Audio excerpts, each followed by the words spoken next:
meet, for the first time, how Pat Nixon coped with the downfall of her husband and how she is today. What Julie told me will stir new feelings about this most controversial family. Pat Nixon, Watergate, and after. But how she is today and what her thoughts are about Watergate, and indeed about her husband's entire career, are unknown except to her intimates. But now her daughter, Julie Nixon Eisenhower, has told her mother's story. And 2020, as you're going to see, has sent its cameras to visit Pat Nixon. Barbara, I know you've known Pat Nixon for quite a number of years now. Well, ever since her earliest days at the White House, and I remember, although she was cautious in public, how warm and kind she always was in private. And now her daughter Julie has written a remarkably candid book about her mother. It is entitled Pat Nixon, The Untold Story. And what has been untold is Pat Nixon's transformation from a young, idealistic woman to a woman still strong but bruised by her husband's political career. It is also a story of how Julie and her older sister Tricia have been affected. And finally, it is a picture of a couple who throughout their lives had what Julie calls a polite and delicate relationship. We met with Julie at her home. Julie wrote the book in this house in the Philadelphia suburbs, where she has lived for 6 years with her husband, David Eisenhower, and their 3 young children. It is a life she clearly enjoys and has only temporarily left to speak about her book. The house reflects the family's long political history. A portrait of Mamie Eisenhower, painted by President Eisenhower. A collection of personal family photographs, and a particularly beautiful photograph of young Patricia Ryan, taken in the days of her courtship with Richard Nixon. Was it love at first sight? Not for her, but for him, that's yes, because he proposed the first night he met her. And he's a shy, sensitive person, not usually impulsive, but he told her after they'd met at tryouts for a little theater play, he said, "You may not believe this, but I'm going to marry you someday." I think many people will be surprised to know how romantic your father was. And your mother also must have been, because she kept all of your father's letters. Yes, she saved everything. My father called Mother his dearest heart.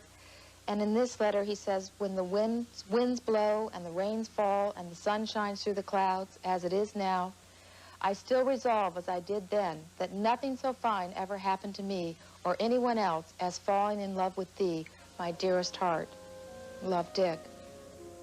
Patricia Ryan had a very difficult childhood. Her mother and father both died while she was still a teenager. She had to, in part, raise 2 brothers, run the household, and help support the family. Later, working her way through college and graduating with honors.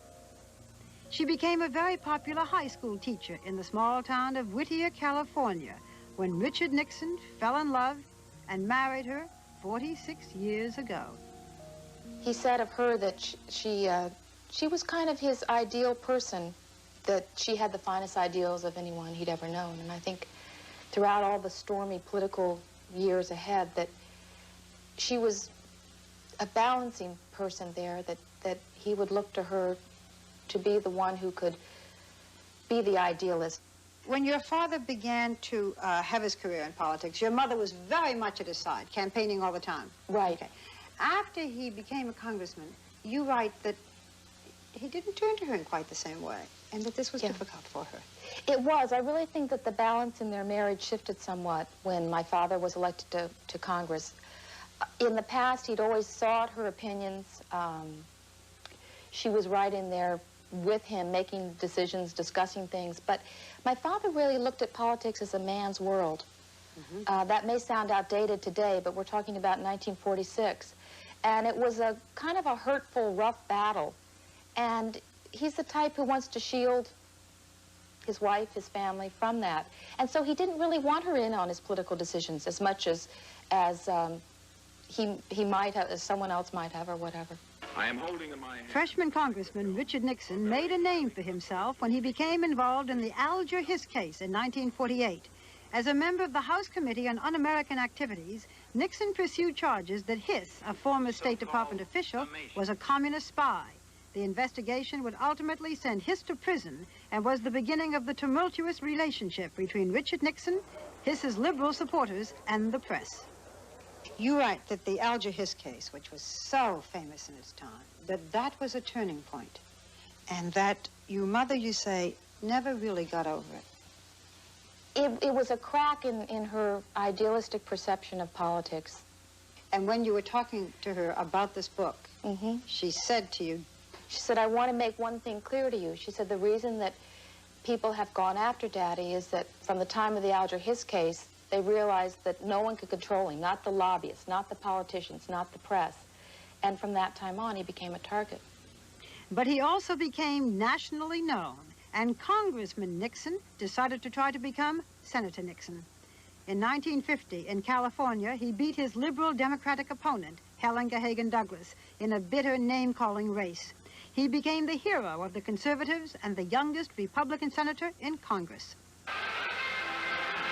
Then at the 1952 Republican Convention in Chicago, Dwight Eisenhower selected Nixon to be his vice presidential running mate. But less than a month into the campaign, there were accusations of a secret Nixon fund established when he was elected senator, supposedly to pay campaign expenses, and the taint of impropriety was dogging the Nixon campaign. With the election 6 weeks away, some Eisenhower aides were advising that Nixon resign from the ticket, and indeed he considered doing just that. But his wife said, fight. She said that, no, Dick, we both know what you have to do. You have to fight it through to the end. And my father told me years later that those were the words he really needed to hear then. In a last-ditch effort to preserve his candidacy, he decided to defend himself with a nationally televised speech, disclosing what he'd earned and what he owed while in politics. We have a house in Whittier, California, which cost $13,000 and on which we owe $3,000. My folks are living there at the present time. I have just $4,000 in life insurance. She sat there as he made that speech, I've never been able to convert. blank-faced. I think she was just bracing herself, and the only way to keep in control was just to be completely blank. I don't believe that I ought to quit, because I'm not a quitter. And incidentally, Pat's not a quitter. After all, her name was Patricia Ryan, and she was born on St. Patrick's Day, and you know the Irish never quit. Wire and write the Republican National Committee whether you think I should stay on or whether I should get off. The public said, stay, sending in thousands of letters of support. But it was bought at a terrible price for her, because my father had to lay bare their whole financial picture. My mother's so private, and it was so painful to have everything that they owed listed. She turned away to the wall. We were sitting in her bedroom, and she was at her desk, and she turned away, and she said, I can't even talk about this. Ours was probably the only honest political expense fund. Richard Nixon went on to serve 2 terms as vice president with Dwight Eisenhower, but even though she accompanied her husband on goodwill trips around the world, tirelessly campaigning with him during election years, Pat Nixon had grown to dislike the demands of political life. Nevertheless, she supported her husband's decision to run for president against John Kennedy in 1960. It was a tough, grinding, hard-fought campaign, which ended with Nixon losing by an agonizing 0.2% of the popular vote. It was one of the few times that Pat Nixon publicly showed emotion as she stood by her husband for his concession speech. While there are still some results still to come in, if the present trend continues, if Mr. Kennedy, Senator Kennedy, will be the next president of the United States. When there were ups and downs and defeats and so forth, you and Tricia didn't know about it. Oh, yes, we knew about it, but they always made us feel that nothing was going to come into our home. There were not a lot of political discussions at home? No, and when I look back on it, maybe there should have been more, so that Tricia and I would have understood why a classmate would say, I hate your father, or I don't like what's happening. Less than 2 years after his loss in the 60th presidential campaign, Richard Nixon decided he would run for governor of California. His wife had severe reservations. She didn't want it. She didn't think he could win, and she thought it was too hard on the family. Enough already. Enough. He'd just been through this presidential campaign. It was only a year and a half later, and she didn't think it was the right decision then. In the Woodward and Bernstein book, The Final Days, they say it was perhaps the only time your mother considered divorce and talked to your father about it. Is that so? I don't know where they got that. Certainly, things were not smooth in that marriage as they at all times, as they are as any marriage goes through difficult times, but there's too much respect on both sides. Too much behind them, too much love and respect. I just don't see that. Richard Nixon lost the race for governor of California. This was his second major defeat in 2 years, and his patience with what he felt was a biased press corps had worn thin. I leave you gentlemen now, and you will now write it, you will interpret it, that's your right. But as I leave you, I want you to know, just think how much you're going to be missing. You don't have Nixon to kick around anymore. What was your mother's reaction to that? Bravo. Really? She didn't say, no. Oh, Dick, why did you say that? No. It was a very unfair coverage of his campaign. She just felt that they needed telling off and go to it. What did this do to your mother at this point? All these decisions, some of the most severe defeats, the continuous, very tough press. What did it do to her? What did it make of her? It made her a very strong person, stronger than... She's always seemed invincible to me. She just kept going forward. After the defeat in California, the Nixons licked their wounds and moved to New York City as private citizens. It was 1963. Richard Nixon joined a law firm and the family relaxed for the first time. Richard Nixon became a homebody. What was he like with you and your mother? Or what is he like with you and your mother? He's just a sweet, thoughtful person, very vulnerable person. Very vulnerable. I think so. And my mother, I think one reason that they've had a good marriage is that my mother's always sensed that in him and has really protected him a lot. Were you close to your father? Oh, very close. Always? Yes, and Tricia also. Who disciplined you? Oh, my mother. My father was really, he really, you know, he would just say, oh, I wouldn't do that, honey. I mean, that was his disciplining. It was, my mother, I feel sorry for her now. In retrospect, she had to do it all. But she was very effective. We towed the line. But the family life in New York was not to last. It was 1965.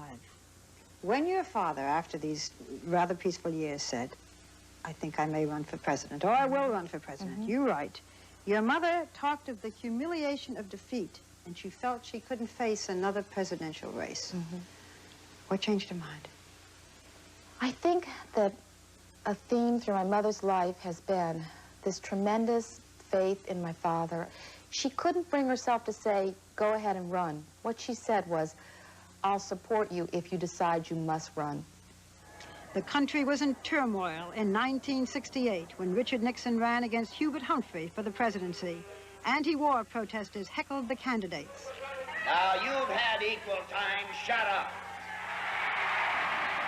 As we arrive in California, I want you to know how deeply grateful I am for the welcome you've given us.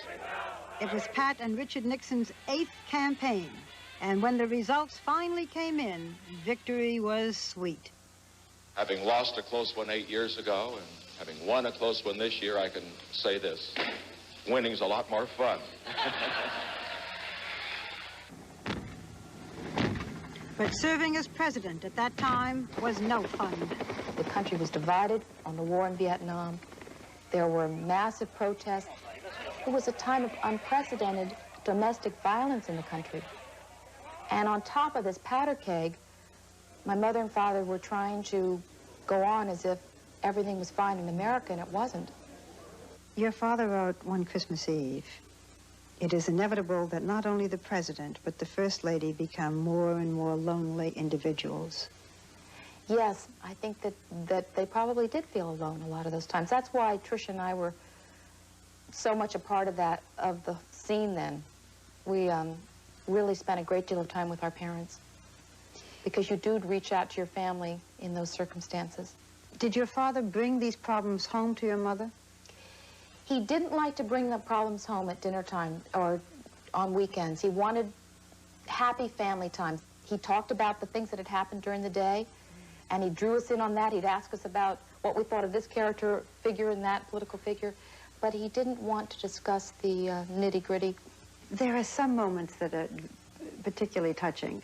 After a state dinner, you write about one such night. It was one of the first state dinners, and my parents had said goodnight to all the guests, but the dancing was still going on downstairs. And I came down myself from my third-floor bedroom to get a snack, and there was one light on in the hallway, and way at the other end I saw my mother. And my father had already gone to the Lincoln sitting room to get reports on the war and make phone calls and all. And there was Mother by herself. She could hear the music from below where people were dancing, and she was moving silently on tiptoe over the parquet floor. And I just always kept that picture of her in my mind, dancing, right? By herself. Right. One of the rare times that Pat Nixon had a dancing partner was at daughter Tricia's wedding. I remember that at one point she impulsively hugged your father. It was one of the few outward signs of demonstration, of affection that we saw. Do you remember? He didn't hug her back. And I remember we all said, oh, look at that. Why doesn't he hug her back? Yeah. They very rarely showed public affection. Well, you know, they're just very private, and they didn't feel comfortable kissing and hugging in public.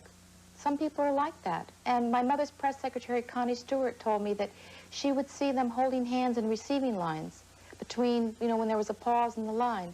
And then when the guests would be moved forward again, they'd drop hands and resume their public roles. They just, you know, they didn't feel comfortable with the open demonstrations, though. Do you think people knew her as they should? Yes, certainly in the presidency. I think she, people saw her and they liked what they saw. Patricia Ryan Nixon.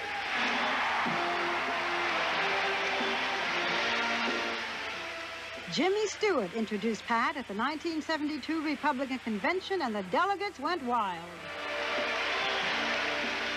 I remember being at the convention hall in Miami when your father was renominated, and your mother walked out on the stage. It was an enormous ovation for her. Do you remember? Yes, it was incredible. I stay in the wings and don't come out in front too often.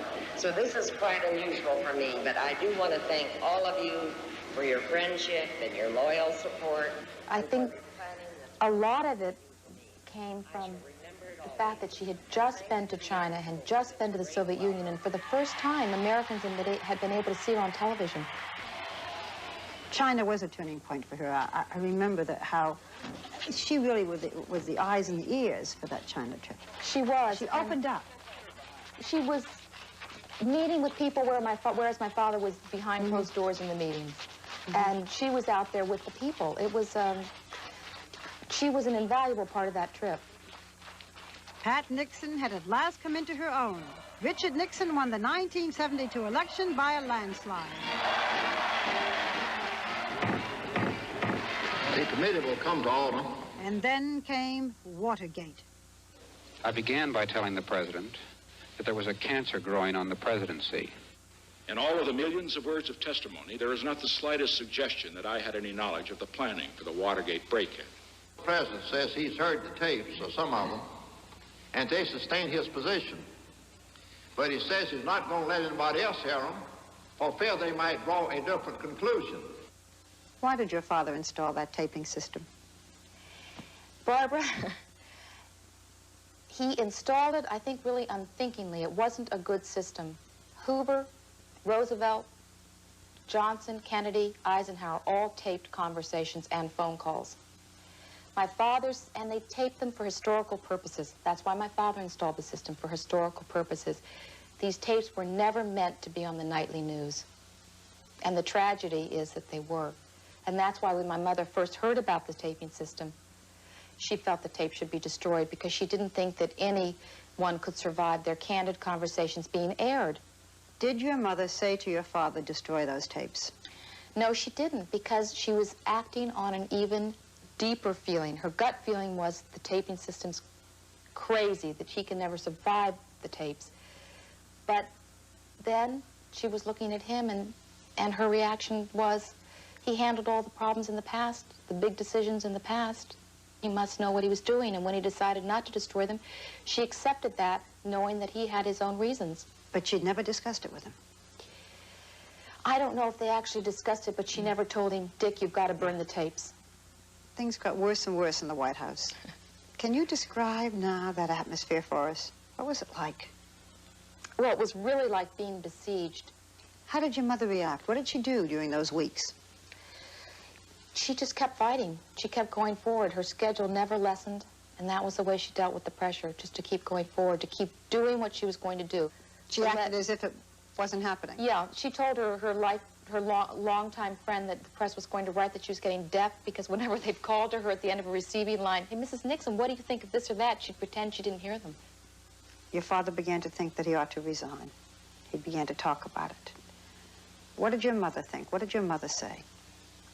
She felt Watergate was a political battle, and she felt if my father could remain strong and withstand the battle, that he could survive it. And so she didn't want him to resign. You say that when he finally decided to resign, he talked to you and Tricia, and I wondered why he didn't talk to her first. I think that there was just too much emotion there, just too much of a feeling, well, maybe I've let Pat down. You were the one who told her. Yes, I did. I went over to the house and I said that my father, that Daddy felt that he had to resign. And that was the only time that the tears came into her eyes, and she just cried just so briefly that it was almost just a moment. And what'd she say? Well, we just hugged very lightly, and we knew that if we really embraced that we'd both break down. And she, you know, the tears stood in her eyes, and I don't think she said anything. But she accepted it. She knew that it was the end. At the end, the family united and bravely posed for this strangely happy-looking photograph. She hates that picture of all of us smiling, that one, the night before my father gave his resignation speech, because she said there our hearts were breaking and we're smiling. The next evening, August 8th, 1974, Richard Nixon announced his resignation to the nation. Pat Nixon didn't sleep that night. She spent the evening packing. But there was one more hurdle before they were to leave for San Clemente. The next morning, the family would have to face a televised emotional farewell as Richard Nixon bade his staff goodbye. Always remember, others may hate you, but those who hate you don't win unless you hate them. And then you destroy yourself. And so we leave with high hopes, in good spirit, and with deep humility. And what was even more difficult was, and what my mother, she couldn't look out at the faces, because these are people who had really worked, believed in the administration, had done good things for the country, and you know, and here was how it had all ended. It was really a tragedy. As Air Force One left for San Clemente, Julie wrote that her mother sat alone in her small private compartment, while her father sat next door in his cabin office. The Nixons would spend the next 5.5 years in exile in San Clemente. Richard Nixon was hospitalized for phlebitis and nearly died, and Pat would suffer 2 strokes. Her husband was barred from practicing law. But for her, the ultimate indignity came 1 month after her husband left office, when President Gerald Ford made this announcement. And by these presents do grant a full, free, and absolute pardon unto Richard Nixon. She said that it was the saddest day of her life, because she felt it was that my father, it implied surrender to his enemies. You write that to this day, your mother's perception of Watergate is that it was partly an international scheme, or at the very least, that double agents were involved. But I say that in the context of the suspicious circumstances of the discovering the burglars, the break-in. That seemed to be almost a setup. It was such a sloppy job. It was, there are books that say the CIA was involved in Watergate. Well, what does she think? Well, that's what she thinks. That the CIA was involved. So. You think so, too? No, I don't know. To tell you the truth, Barbara, it's only in writing this book that I've even relived any of this. Julie, how did she survive those years after that? She survived because both my parents are incredibly resilient. And what Tricia and I saw is that when one of them was dispirited, and there were moments when they were, the other one rallied. They really sustained each other. And that's how they did it. She never lost her faith in him, though, did she? No, never, no. She thinks he's a great man. How is your mother today? My mother is not in robust health. She's in fragile health, but she's in great spirits. And I think these are some of the best years of her life. Since leaving the White House 12 years ago, Pat Nixon is not often seen in public. We took these rare pictures of her and her grandchildren last month at the family home in New Jersey. That's Julie on the left and older sister Tricia on the right, with Mrs. Nixon looking remarkably well at 74. Julie is today Patricia Ryan Nixon a happy woman? Yes, I think she's a happy woman. I think she has regrets, as everyone does in life. She's been through a lot. I don't know how she's lived through it all. I'd say they're at peace with themselves and with what's happened. One of the other partners and who? She does seem to be okay emotionally. How does she spend her time nowadays, Barbara?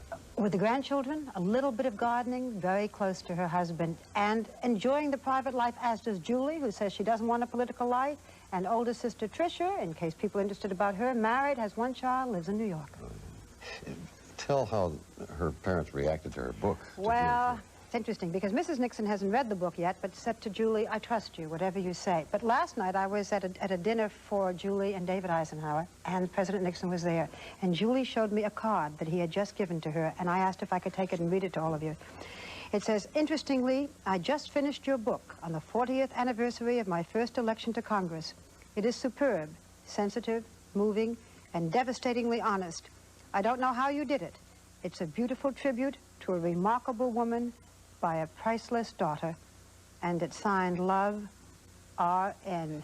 Not Daddy, R.N. That is interesting, because an intimate note, but R.N. It's sort of symbolic of the family, that great intimacy and yet formality. Right. Our best to Mrs. Nixon, should she be watching. Yes, indeed. Thank you, Barbara.